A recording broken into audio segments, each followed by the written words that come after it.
Hi guys, viewers, YouTubers, and thanks for watching. So over the last year, a number of people have been asking me questions like, what did you pay for the boat, for Gladys the Narrowboat? What does it cost to do this? What does it cost to do that? And sometimes my initial reaction is to say, mind your own bloody business. I don't ask you how much you paid for your house. I don't ask you how much your house insurance is. But then, fair enough. I'm putting myself on YouTube and I like you to watch my videos. So I kind of think, well, really, why shouldn't I tell you? It's not a secret. So what I've done is I've put some figures together. Been working on a spreadsheet this morning and putting them all on there. Come up with some annual costs and converted them to a monthly costs over the last year. So Gladys was launched in November 2024, just over a year. So the figures I'm going to be presenting to you are from November 2024 to October 2025. And before I could do that though, I had to go back up to Gladys yesterday to retrieve my book. It's Gladys's logbook, and this is where I record all my journeys, and I also record details of expenses. So when I buy diesel, I write down how many litres and how much it cost. And when I buy coal, etc. I'd left it on the boat, unfortunately, so I had to go back up yesterday on the train because it's a 3-hour drive, and I really didn't want to drive 3 hours there and 3 hours back just to collect my boat. Whereas it's a much more relaxing journey if I go on the train, and quicker actually as well. So that's what I did yesterday. So before I give you all the facts and figures, I'm just going to show you a short introduction of my train ride. It was a lovely train ride. It's only a short little introductory video, so about 5 minutes or so. And after that, then I'll come back to you and give you all the nitty gritty that you're waiting for. So I'll catch up with you a little later in the video. And meanwhile, I'm going to hand over to myself at Hereford Railway Station. It's Tuesday, 2nd of December 2025, of course, and once again I'm at Hereford Station, which I know very well. I'm waiting for the 8:57 train, which is headed up to Manchester, but I should be getting off at Nantwich, of course, and then I'm going to jump in a taxi, and I'm on my way then to Aqueduct Marina to visit Gladys the Narrowboat.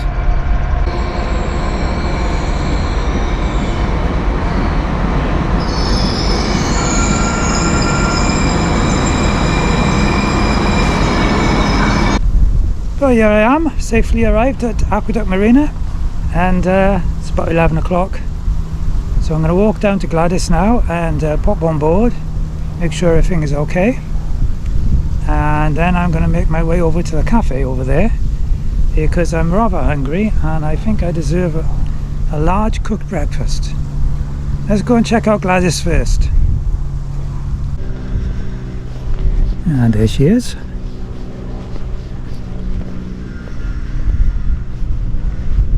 All looks okay so far. That's the window I left open. There's a bit of condensation in there by the looks of it, so possibly I might leave another window open before I leave. Oh, right. I tell you what, it's pretty cold on this boat. Just read the thermometer and it's only 5 degrees. So it's a good job I had it winterized a couple of weeks ago, 2 or 3 weeks ago.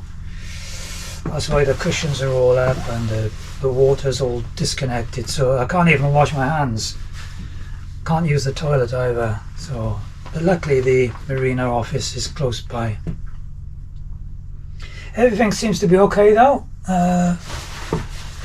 Yeah, everything's alright. A little bit of condensation on a couple of windows, but hardly anything. And yeah, I'm glad I had it winterized though when I did. Anyway, the main reason I came up today wasn't actually just to check on the boat. It was to retrieve something which I stupidly left here when I was here last time, and it was one of the things I really wanted to take back with me, and for some reason it completely went out of my mind and I left it here. And I think I realized as I was like 10 miles from home. And it's this is Gladys, this is my logbook. It's just a hardback book. I think you can buy special books with all the tables and stuff, but I just draw lines, and this is a record of all my various trips. So each day I'll note how many hours the engine's done and things like that, and where I've gone to and from. At the back of the book though, I also keep records of how much I've spent, how many litres of diesel I've topped up with, how many, when I buy bags of coal, how much it costs, etc. Because I want to make a video of how much it actually costs to be out there on the canal, cruising, as a solo boater. So I'm going to add it all up, get the figures out of my book, and that's going to be this video that I'm doing now is going to be this video. I'm going to set out for you how much it costs to actually run one of these boats, or this boat anyway, and hopefully give you some other financial details as well of the other kind of expenses that you may have to meet, like servicing and stuff like that. So when I get home tonight, this afternoon I should say, because I'm only here about another hour, I will download all this video, and then I'll be getting my pen and paper out and copying the figures and adding them all up on a spreadsheet, and then I'll show you in this video how much it's all cost. And might be interesting for you, might be interesting for someone who's thinking of doing this, and be interesting for me because I couldn't really tell you how much I've spent off the top of my head. So it might be more than I imagine, and it might be less. It'd be very nice if it was less, wouldn't it? But whatever it is whatever it is, and that's what I'm going to do. So I've just got a little under an hour now until my taxi comes to take me back to Nantwich, and then I'll be jumping on a train back to Hereford, and then heading back home. So I'll see you later in the video.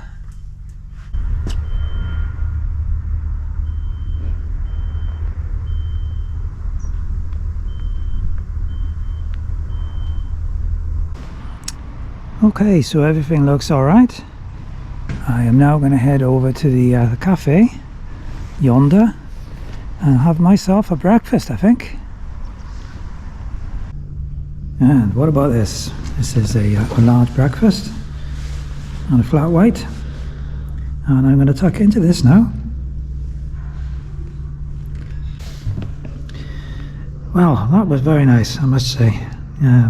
I needed that. I was really hungry, and that'll keep me going until I get back home later this afternoon.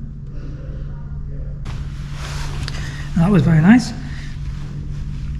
I didn't leave anything as usual. It was all very nice, and I am very partial to a cooked breakfast, and they do a cracking one, yeah, I must say. Yeah, on a cold day like this you just can't beat it. You're in charge now, little Ted. You watch over the boat for me. Here comes my train back, and exactly on time. 17 minutes past 2. from Nantwich.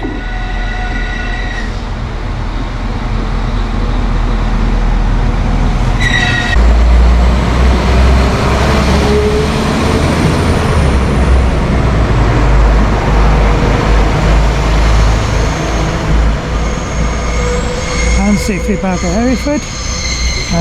1 minute early actually. That's pretty good, isn't it? Welcome back, and I hope you enjoyed that train ride and a little look around the marina and seeing Gladys again, and having a look at that lovely breakfast which I had. It's the Waterfront Cafe there at Aqueduct Marina, and they really are very, very good. I really enjoyed that breakfast. So yeah, hope you enjoyed that. If you did, don't forget to give it a like. Do it now you think about it, and feel free to leave a comment, and leave any comments about what's going to come next, because I'm now going to give you the facts and figures that you've been patiently waiting for. Oh, and don't forget to subscribe if you haven't already, and big massive thank you to everyone who has subscribed. It's over 3,000 of you now, and it means an awful lot. And if you haven't subscribed yet, then please think of doing so. And if you do, don't forget to click to receive notifications, and then you'll know whenever I do a new video and whenever I issue a new post, which I tend to do once a week. But if you're not subscribed, you wouldn't know about my weekly posts. So that's worth doing. Right. This is what you want to know. What have I paid over the last sort of 12 months? I'm going to start by telling you how much the boat cost. So that's like a one-off payment. It's not a continual running cost.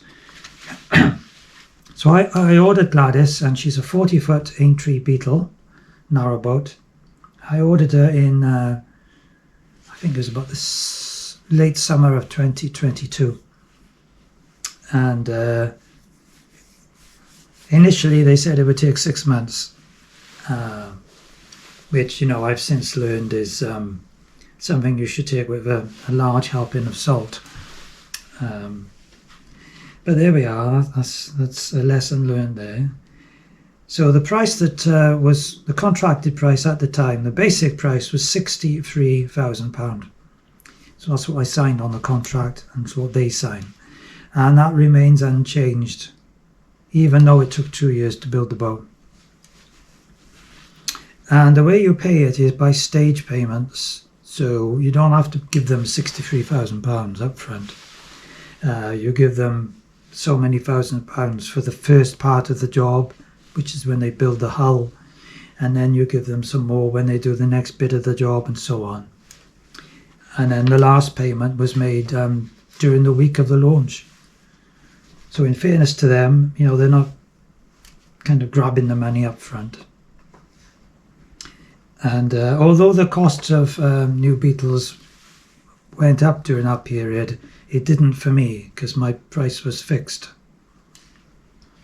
Over and above the basic boat, I ordered some extras, which was solid oak floor, some cabinets, additional cabinets, and some electrical work, including a Wi-Fi router for 4G, so I can go on the internet.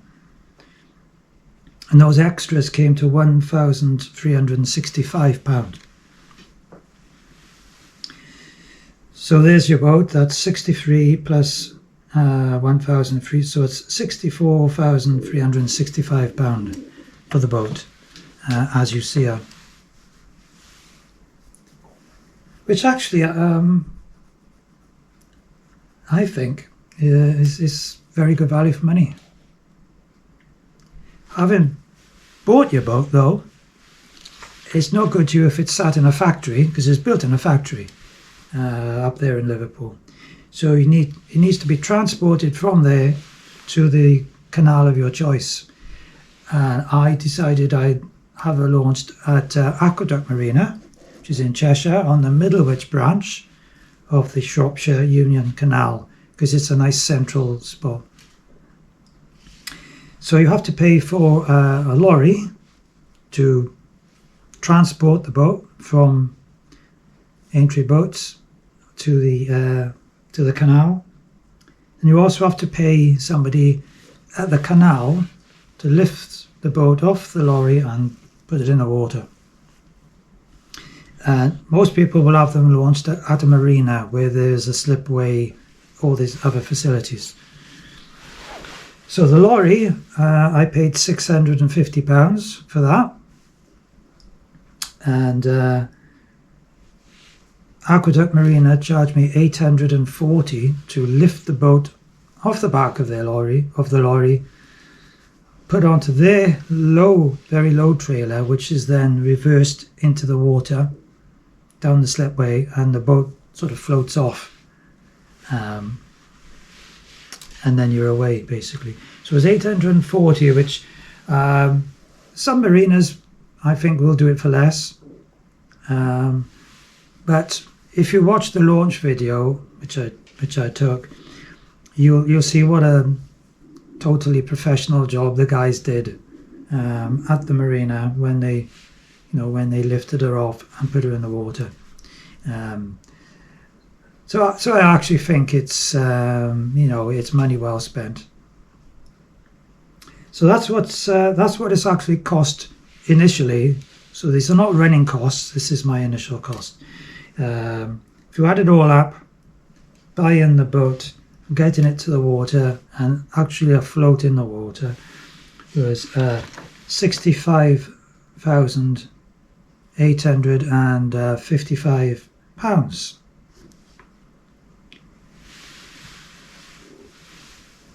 You might think that's a lot. You might think, well, that sounds quite reasonable. And, it has to be said, a lot of narrowboats, even some second-hand narrowboats, will cost more than £65,000 just to buy. Some narrowboats will be 2 or 3 times as much as that. Like an electric boat or a much larger boat with bigger capacities and bigger engines and stuff. You could easily pay 3 times what I paid just to buy the boat. So I actually think it was very good value for money. So that's the initial costs out the way. What a lot of people are kind of curious about when considering this way of life, being a continuous cruiser, is how much will it actually cost to stay out there on the water?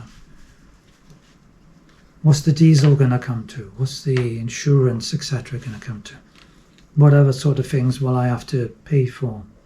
So that's what I'm going to tell you now. So I've been keeping records since November 2024 in my red book, and most of them I've kept very religiously, so they are absolutely bang on, and some have been a little bit more loose and therefore perhaps a bit of an estimate, but some of them I can be precise about.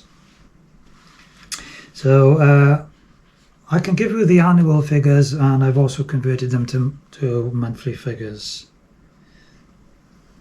Something you must have in order to use the waterways is a license issued by the Canal and Rivers Trust, CRT, and that varies according to the length of your boat. So you apply for your license and they ask you, how long is the boat? Are you going to be a continuous cruiser, or are you going to spend most of your time in a marina? So there's 2 different rates. Because if you're going to be spending your time in a marina, you're going to be paying a lot of fees to the marina anyway. But if you're not, if you're a continuous cruiser, continuous cruiser means that you have to keep moving around. You can't stay in one place more than 14 days. So that's what I've effectively been since March.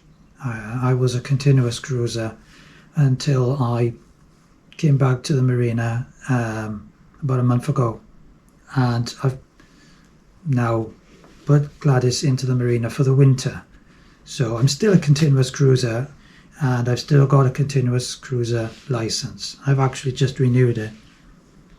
So my CRT license, which I bought last November, was £1,067 for 12 months, and I paid it as a one-off to get it out of the way, and that equates to £89 a month.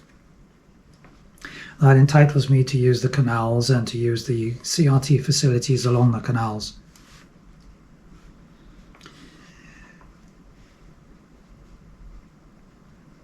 You need to have insurance, otherwise you can't get a license. There are lots of companies who do narrowboat insurance and boat insurance. I went with GJW, which is one of the larger ones, purely because they seem like a good company, and I looked at reports and a lot of people used them and seemed very happy. And that was, and bear in mind, you know, I'm starting as a new boater. I've got no claims bonus or anything. Again, they want to know how big the boat is and what you're doing with it. And that was £364 for the first year, which is £30 a month, if you want to work it out that way. Another big cost during that period was paying to keep the boat at Aqueduct Marina after she was launched, because she was launched halfway through November, so it's already getting cold, and the best will in the world, I wasn't going to set out exploring the canals at that time of year. So I booked her in on a monthly basis as a moorer at Aqueduct Marina, and they charge about £225 a month for a boat of Gladys's size. So she was in there from November. I had a few little cruises, and then in December I just felt, well, that's it, it's too cold. So she was in there then until March 2025, and also now in October when I returned. So that comes to about £900 that I've paid them in mooring fees in 12 months.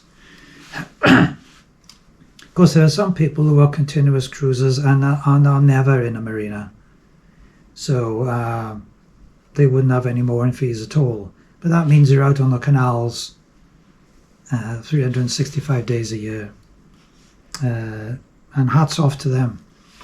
Yeah, hats off to them.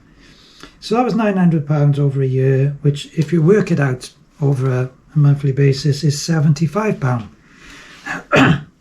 But bear in mind, during some of the summer months, I wasn't paying any of that because I was just out and about.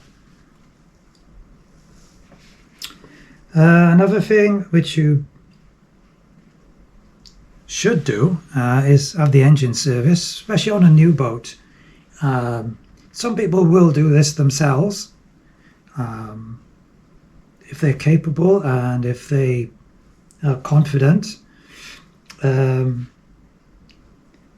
the engine has to have servicing at certain regular intervals to change the oil and so on, especially when it's quite new. And so she's been serviced a couple of times in that period, and that came to a total of £500. So they serviced the engine and the gearbox. That's £42 a month if you do your maths. So during last winter, she was at the marina, as she is now, same marina. It's a good idea to what they call winterize the boat. That means you drain as much water out as you can and disconnect various water pumps. There's several water pumps within the boat. And the reason you do that is to try to reduce the chance of water freezing during the winter inside the pumps, and then as it freezes, of course, the water expands into ice, and it can crack and damage the pumps and the pipes. So winterizing and then putting it all back together again, which is called de-winterizing, that came to £345 or £29 a month if you want to think about it on a monthly basis. Some people will winterize their boats themselves. I probably could have done it, but I'm getting to the stage of my life where I haven't got the patience and the agility to get down under the floor and undo pipes and stuff like that. But you can do it yourself, and if you're a continuous cruiser out there on the canals all the time, then you wouldn't be winterizing because you'd be using your boat all the time and you'd have heat on the boat. The next thing I've itemized is I needed a couple of repairs.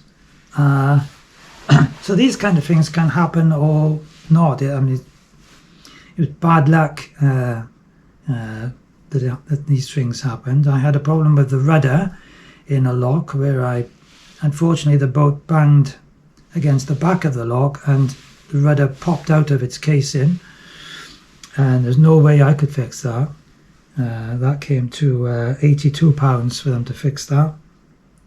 And the other repair was my recent calamity in Middlewich, when I had an argument with a huge sheet of tarpaulin and the boat had to go in the dry dock, and the total bill for that was £609, 400 of which was the use of the dry dock. So that's quite a lot of money, isn't it? But fortunately the insurance company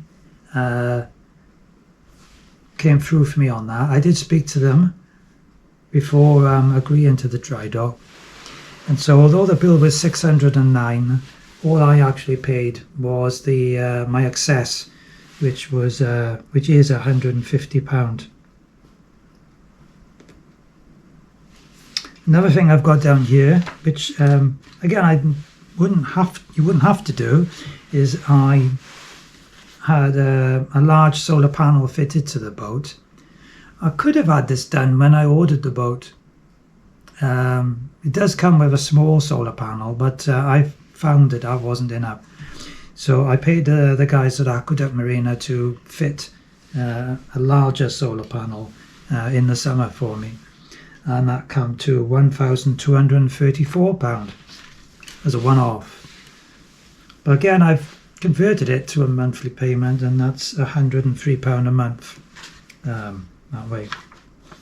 Right, so now we come to the nitty-gritty, probably the bits you've been waiting for, perhaps most, is what does it actually cost to be out there on the canal, swanning around from place to place? So it's just like a car, really. You have to, you're driving your car, you've got to put petrol in every so often. So it is with a boat. She's got a 90-litre diesel tank. And some boats have got bigger tanks, I think. Certainly bigger boats would have a larger tank. But that's quite a lot. And you can have fancy gauges and things fitted, but like a lot of people, I just use a length of wood, a piece of doweling about 1 metre long, and I use that as a dipstick. The tank is 60 centimetres deep and it's all flat, so when I put the dipstick in, I've marked it in like 10 centimetre divisions, and so I've got a very accurate idea of how much diesel I've got left when I go to buy some more diesel. And I try to. I don't like the tank going less than about below half. So I try and top it up as often as I can. And during the winter time, you should certainly leave it as full as you can. Otherwise, you can get condensation in the tank and then water into the diesel, which just doesn't do it any good. So in the 12 months, and remember that probably the majority of this I would have used between March and October. But during the last 12 months, I have spent £341 on diesel, which works out at a monthly figure of about £28 a month. In the last sort of 6 months, I've calculated the boat does something like it's less than a litre per engine hour. I've seen it quoted on other videos. The boats use about a litre to a litre and a half an hour, but I seem to be doing better than that. So it's about 0.6, 0.7 litre of an hour normally. Of course, I can also use the diesel for powering the central heating, because there's diesel powered central heating on the boat. I haven't used it a great deal, to be honest, but if I was using it, obviously I'd be consuming my diesel much more quickly. Yeah, so it's about I suppose you could say it's about 75 pence. It costs about 75 pence per hour, I guess you could say, to run the engine on diesel. Just to give you some idea. So a typical day would be I'd start out at 9 o'clock and I tend to just keep going until 2 o'clock, maybe 3 o'clock, and then I stop, rather than stopping at somewhere for lunch and then carrying on afterwards.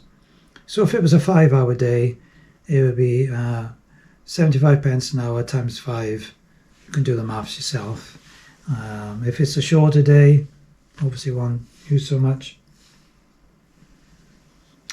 So I think that's quite reasonable, actually.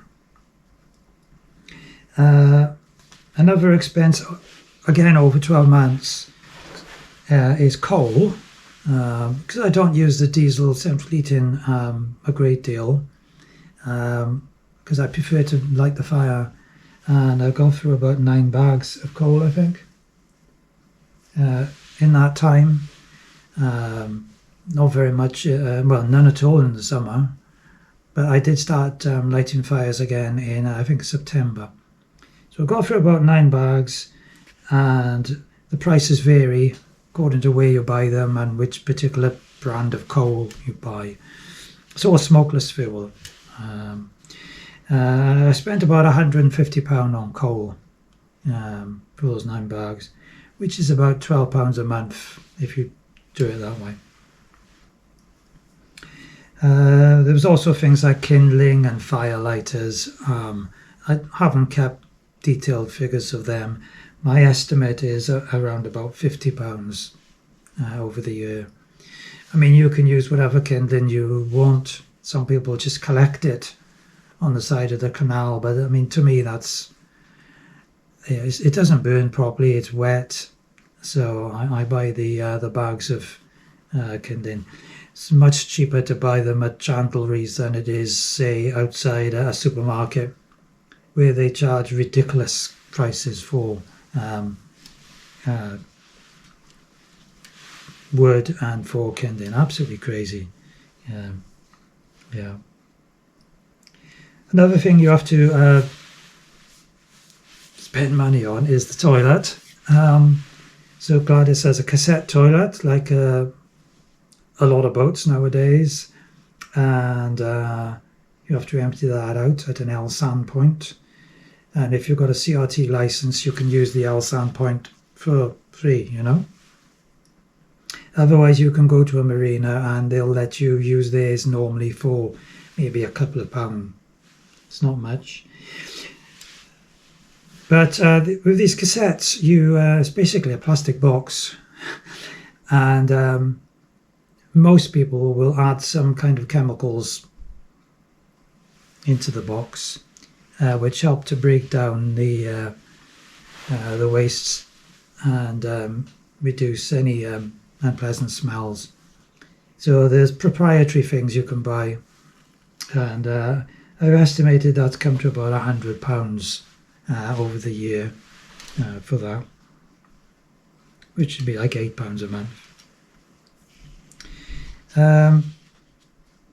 Yeah, another thing is in order to go on the internet, which everybody does on the boat, you need a connection. So some people will pay a lot of money and have something like Starlink and get satellite connection, which would be very fast and probably very reliable, I imagine. I have no idea what it costs, but I have heard it is expensive. And other people like me will use the mobile phone network and connect to the internet using 4G with a router just built into the boat. And for that, then you also need to pay for a data SIM. And so I bought I think it's about 18 months it lasts, 500 gigabytes a month of data, which is much more than I need, and I paid £160 for that SIM, and that's going to keep working for quite a while, yeah. And so that comes to £13 a month. It has to be said that internet coverage varies according to the mobile network you're on. So I sometimes have to use my mobile phone as a hotspot because my mobile uses the Vodafone network. My inbuilt router uses the number 3 network, and sometimes that network is not very good, but the Vodafone is okay in a particular place, so I'll use the phone as a hotspot, but then I'm incurring data charges on the phone. So this is something else to think about, is how you're going to get on the internet if you have a boat. So I've added up my total sort of running costs over the last 12 months. So this is not counting the purchase of the boat or the launch of the boat. And I came to a total of £5,443.50. And that equates to £452 a month. What you have to remember, as I said before, though, is some months I wouldn't be spending £452. So some months I might spend a bit more during the winter, because that's when I'm maybe in the marina and I'm paying the mooring costs as well, which is £225 is a big chunk per month. But that's how it comes out. So if you're looking to budget, then you need to set aside those kind of figures if you want to have a boat similar to Gladys and do something similar to what I'm doing. In other words, being out and about probably 2/3 of the year, cruising the canals.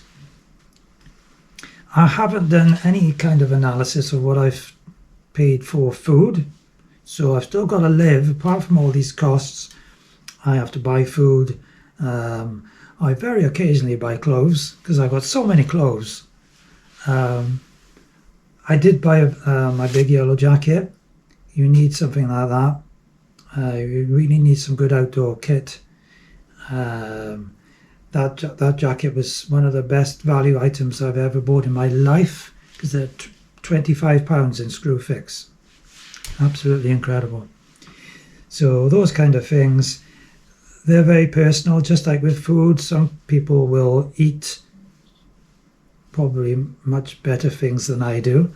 I'm not fussy. I don't go out buying organic food or anything like that. And I am partial to things like fish and chips, pie and chips, cooked breakfasts. So, I couldn't really tell you what I spent on food, but I would have spent probably a similar amount if I was here at home. So again, on your lifestyle, think about that. You may have a pet on board. I haven't got one. I'm still thinking about whether to get a dog, but that's going to be a cost as well. But then again, you would have that cost if you if you were living at home. So, you know, you've got to remember sometimes, well, yes, that sounds a bit expensive, but I'd be paying that wherever I was. Okay, so those are the figures. They may sound a lot to you, or they may sound quite cheap. Let me know if you're living on a boat yourself and you think, well, hang on, that doesn't make sense to me. He's paying more than I am, or he's not paying anything like what I'm paying. Then let me know. But those are my figures. I've checked them out, and I'm very confident that they're right. I do have A-level maths, so I do know how to divide by 12, and that's what it's come out to. I hope it helps, and especially if you're thinking of buying a boat and living this kind of life. It'll give you some kind of guidelines about what to expect. So I'm gonna show these figures on a page for you as well, so you don't have to remember what I'm saying. You don't have to keep watching me all the time, which would be probably agony, I should think. I hate watching myself. Absolutely hate it. So I'm going to show these figures now in a table for you, and then you can just freeze frame it if you like, if you want to copy them down.